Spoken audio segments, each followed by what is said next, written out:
Ամեն տարի ապրիլի 2-ը հեքիաթասաց Հանս Քրիստիան Անդերսենի ծննդյան օրը ամբողջ աշխարհը նշում է որպես մանկական գրքի միջազգային օր։ Մանկական գրքի միջազգային խորհրդի որոշման մեջ նշվում է, որ գրքեր անհրաժեշտ է կարդալ վաղ տարիքից, եւ մանկական գիրքը մշտապես ահռելի դեր ունի երկրագնդի նոր սերունդների հոգեվոր եւ մտավոր կերպարի ձևավորման գործում։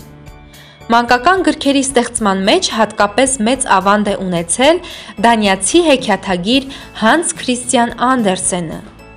Անդերսենի ընտանիքը շատ աղքատ էր, այնքան, որ նրանք երբեմն ստիպված էին մուրալ։ Հատկապես որոշիչ էր հայրիկի ազդեցությունը Անդերսենի կյանքի վրա,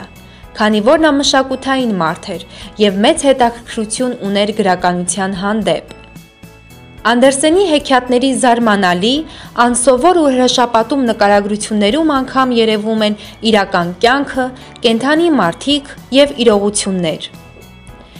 Նրա հեքիաթների հիման վրա նկարահանվել են մուլտֆիլմեր, որոնք հետաքրքրությամբ դիտում են եւ մեծերը, եւ փոքրերը։ Դե ինչ սիրելի փոքրիկներ, շնորհավորում ենք մանկական գրքի միջազգային օրը եւ հաջողություն մաղթում բոլորիդ։